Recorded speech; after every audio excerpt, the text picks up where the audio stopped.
Diversi avukati huma serjament imħasba dwar il-ħatrit fil-ġudikatura dwar id-dewmien bla preċedent f'numru ta' kawżi u anki dwar il-mod kif il-pubbliku jitħares lejn il-ġustizzja f'pajjiżna.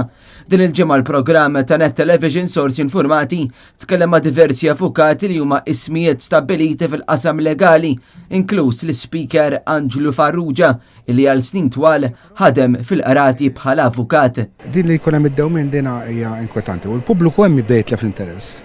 Kif ħaddum din il-kawża ili 10 sena qorti, ili 8 snin, ili 12 sena. Hija xi ħaġa li mhijiex healthy għas-soċjetà sana u demokratika ta' pajjiżna. Min investigazzjoni ġurnalistika li għamel Joe Mikallef fil-jiem li għaddew, emerġew diversi punti ta' sew interessanti, fosthom kif l-avukat Paolo Lija, li huwa l-avukat tal-Partit Laburista u l-avukat tal-Prim Ministru Joseph Muscat, jiet ikun meqjus bħala teddida fl-awli minħabba li fl-istess waqt jokkupaw wkoll kariga importanti fil-Kummissjoni tad-Dixxilpina. Infatti numru ta' avukati oħra tkellmu dwar it-tħassib tagħhom fuq dak li għaddej fil-qrati. Fost l-oħrajn, Richard Sladen, Joe Ellis, Joe Brinkat, Malcolm Mifsud u Edward Tebono. B'dan tal-aħħar jitkellem fuq l-importanza li ġor miegħu kull irwol fil-ġudikatura. Importanti illi dawk li qed jiġu nominati biex isiru maġistrati jew imħalfin m'għandhomx ikunu nies li huma preġudikati politikament. Jikkumenta wkoll Joe Giglio. Il-leġiżlazzjoni li aħna qegħdin nagħmlu hija iżjed leġiżlazzjoni li qegħdin inraqqu l-pannu bil-qaraħmar aħna ngħidulu b'mod li flok nippruvaw nagħmlu tibdila holistika.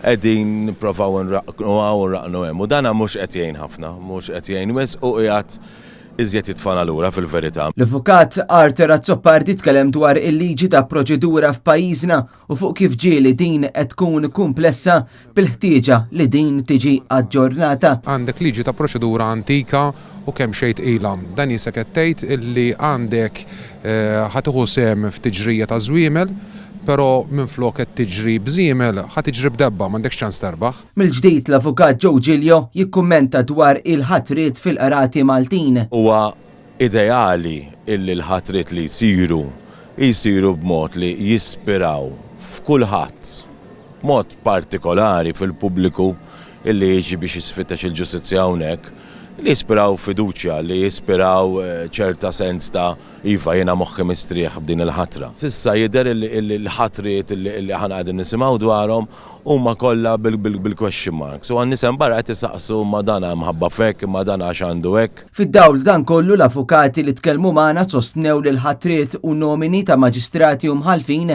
fil-bank tal-ġudikatura għandhom isiru bl-aħjar mod possibbli u m'għandu jkun hemm lok għall-ebda ħolqien ta' sitwazzjoni li jnislu nuqqas ta' fiduċja fil-qrati Maltin.